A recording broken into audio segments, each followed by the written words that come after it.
Hey everybody, this is Will Ramos from Lorna Shore, and you are listening to Chaoszine. Let's go, baby!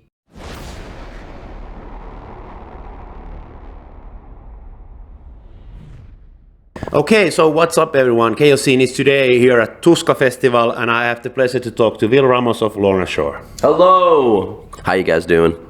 How are you? Last show of the tour. Oh, I feel amazing. I can't wait to get back home, but every show has been fantastic so far, so we're making it happen. You played your first ever show in Finland yesterday at the legendary Province. It's like one of the most legendary Finnish rock festivals. So how did the gig go? Oh, it was incredible. The whole stage, like where the crowd was, it was split in two, first of all. Never seen that before. Actually, no, maybe once. It was like download, but it was completely split in two, and there was so many little like pockets of people, and just to see how big the pit was, considering, you know, how many people were crammed in there, it was incredible. I've never seen a pit that big. I've never seen two pits going on at the same time being that big. I was like, wow, these guys know what's going on. So hopefully today will be just as cool. You have been waited here for a long time, trust me. And I actually marked your Pain Remains as my top pick for 2022. So thank you, man. So that kind of tells also, and it's the biggest metal media, so you get some kind of recognition also from our end as well.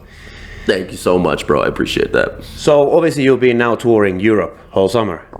So are there like some personal highlights when it comes to festivals? Some festivals that are like closest to your heart? Well, I'll definitely say yesterday was one of the sickest, like straight up. Like I don't. A lot of people just say, "Oh, you know, these are all sick," you know, blah blah, and then some of them are better than others. But yesterday was actually one of my favorites for sure. Download was incredible. We had Jera on air. It was super rainy the day that we played, but it was a fantastic show. I had one of my best vocal performances, all things considering. Like there were so many little highlights.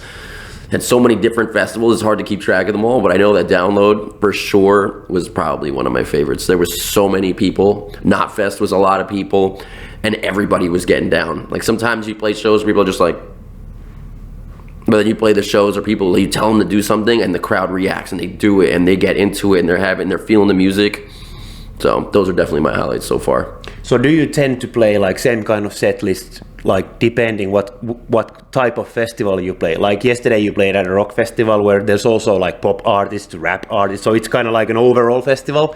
And now today you are playing in a metal festival. So does it like depend anything on the set list, or do you still remain the same playing wise?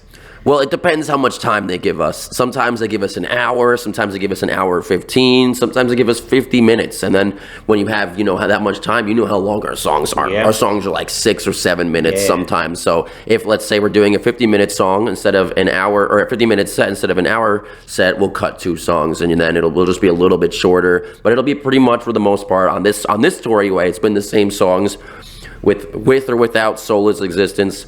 Sometimes it didn't have Of the Abyss, but To the Hellfire was there, so we're gonna see. I think we have an hour today, so we should play a lot of the bangers.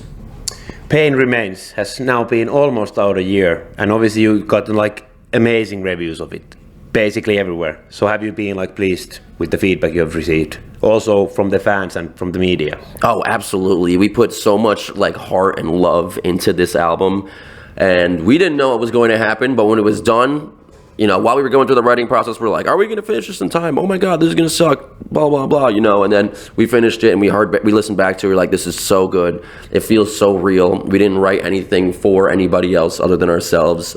And I think that's what people really started to just attach themselves to, because they're like, you know what, this is really good. They're not trying to sound like anything other than what we want to sound like, which is what you hear, I guess, so.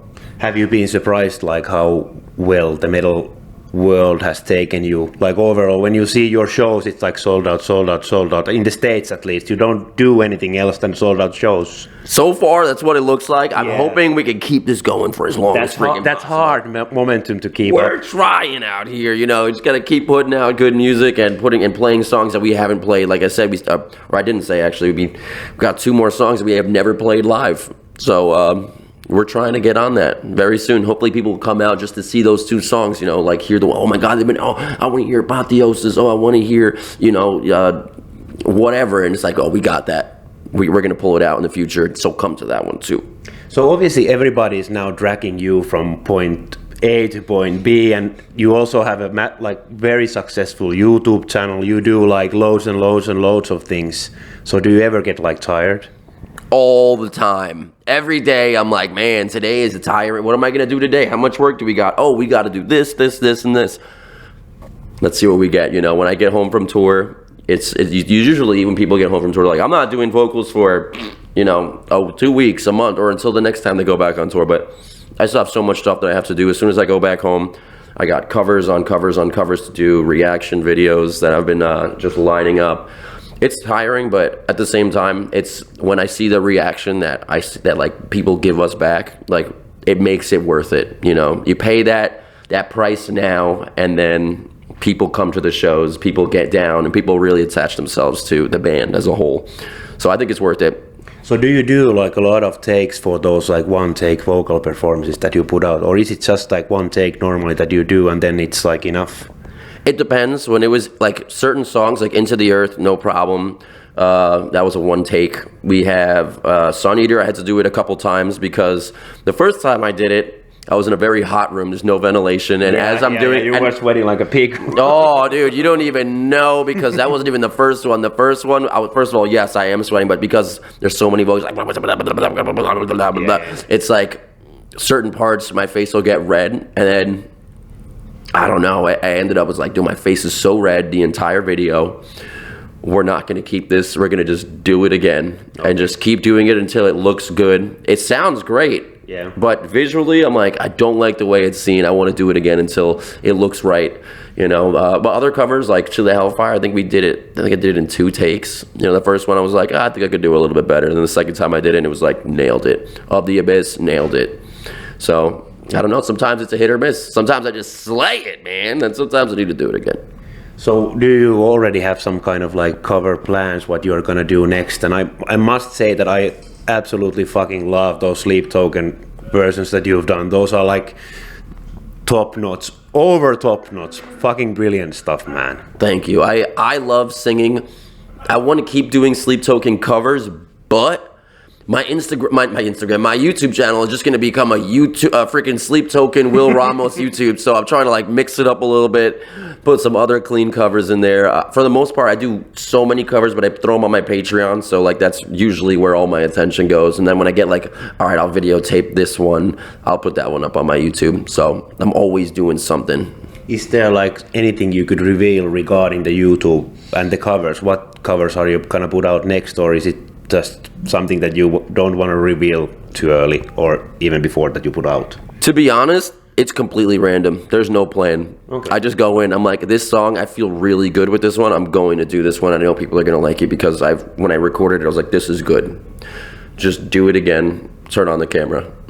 So there's no definite plan. I just know that it needs to be done. I have so many things on the list. In whatever order it ends up coming out is gonna be sick. You know, I want to put out some Job for a Cowboy. I do want to put out more Sleep Token, but I want to do like more other stuff outside of metal as well, like Joji. Completely different. People don't really listen to that so much in the metal world, but again, I'm trying to pull out all those stuff. Obviously, social media is like very negative place overall. That mostly people write like negative comments. So, it can be, but it also can be good at the same time. Yeah, but have you ever been like very upset about some comments that people have written about you or your band that somebody just doesn't understand you? I don't read the comments, to be honest, ever. Okay. Because you can have 100 good comments and then you have one bad comment. It ruins it all. And you're just like, what is this guy's problem? And you're like, why do you care? It's one person in 100 people. There's always going to be somebody out there who's not going to like something, and they're going to compare it to something else, comparing it to something else. It's like the people who really get it are the ones that just listen to it without comparing it. They're just like, I like this. This is good. This is great. This is wholesome music. You know, it feels real, and those are the people that we listen to. That's why I don't really read the comments. I just see the people that want to interact with us. They interact with us when we're on the stage, or when we get off the stage, and they come like, "Yo, you guys are so sick. You guys are incredible. You guys helped us so much go through this, and that." Like, those are the people that matter. So, social media can be very toxic, but you know, it's because of social media that I think that we're even as big as we are right now. Yeah, you are like very big in social media. Yeah. So you will be also coming back to Europe in the fall with your own headline tour, and it will be with you, Ingested, Rivers of Nihil, and Distant. So how much are you actually looking forward to that? That's gonna be amazing package for the fans. Dude, it is like, and for us too, because it is like a homie fest. We have all of our boys. We've already toured with Ingested a billion times, or a couple times, whatever, but it's a billion times in my mind, whatever. We love those guys. We just played a couple shows with them on this tour. It's amazing to see them.